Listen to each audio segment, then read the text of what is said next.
Friday, February 17th, Erev Shabbat, Parshat Mishpatim, and actually also Parshat Shkalim, the first of the four special Parshiot that lead up till Pesach. That's kind of wild that we should be thinking about such things, but that's where we are. We got 6 weeks till Pesach, everybody.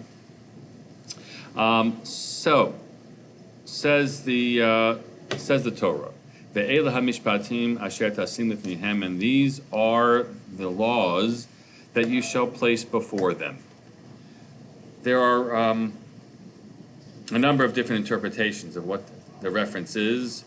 What does it mean to place the laws before? Is it about, usually we often understand it about, I think we referenced earlier this week, the individuals to whom we bring our cases. Which is one way to read this text. These issues that are dealt with in these laws, you should bring before the judges, Jewish judges, and the like that we went through. But there is a reading here which understands it pretty clearly along the lines with that God has set it forth here. When God speaking to Moshe, these are laws you should place before them. Namely, you, Moshe, as the teacher, should place them before the people.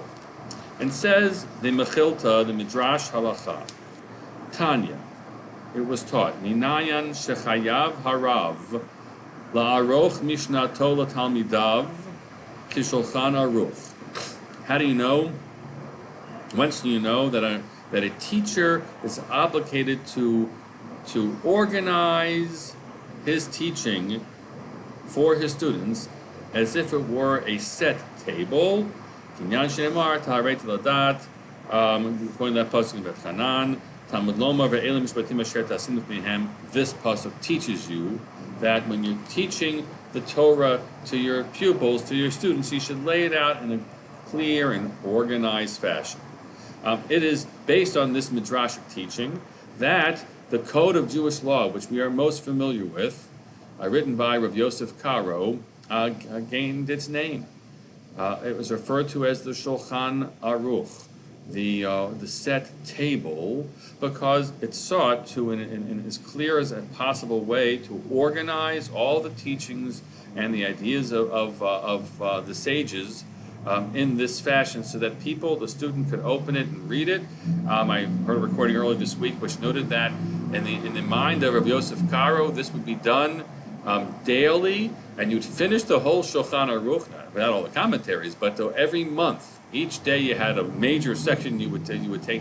There were 30 sections of the Shulchan Aruch, and somehow or another, you'd finish it in 30 days, keep on going over it. At least I find it so hard to believe, because it's a massive collection, but that's how it's understood. And so whether day 1, day 2 is exactly what they mean, I don't even know. But that's the Shulchan Aruch, the set table. We take the broad world of the teachings of the Gemara all over the place, and not organized really in the way that we can make sense out of it, and we'll lay it out for you. Well, now, admittedly, the Rambam already named his book the Mishneh Torah, and the repeat of the Torah, and he tried to organize it clearly as he saw fit.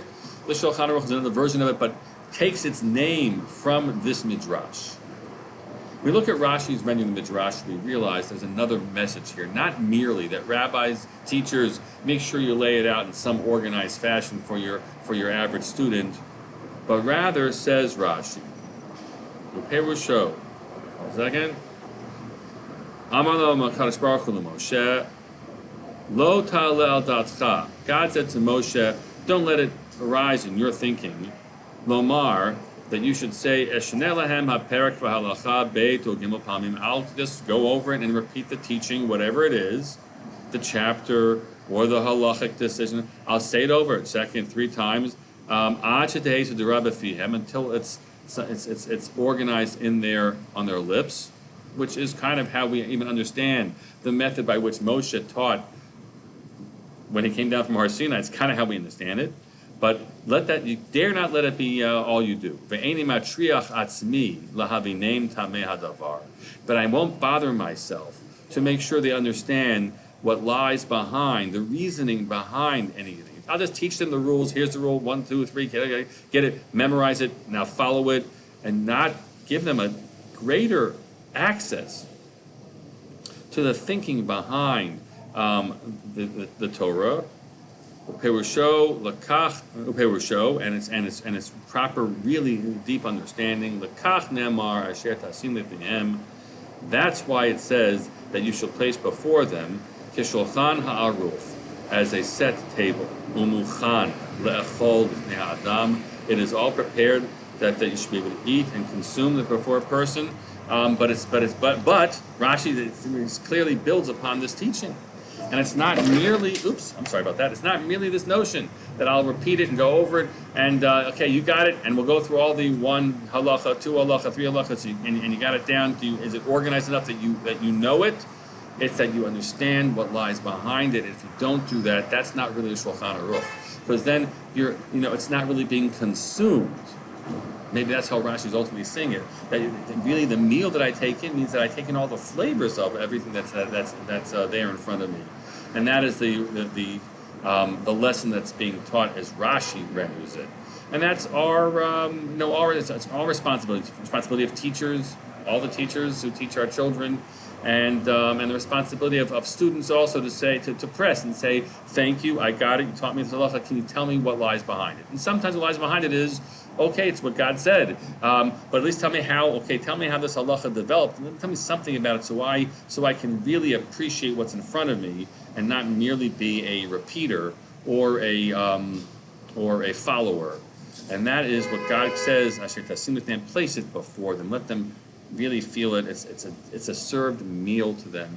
They should be able to receive it and taste all of its flavors and enjoy and live out what it is that the Torah wants us to live out. Wishing you all a Shabbat Shalom.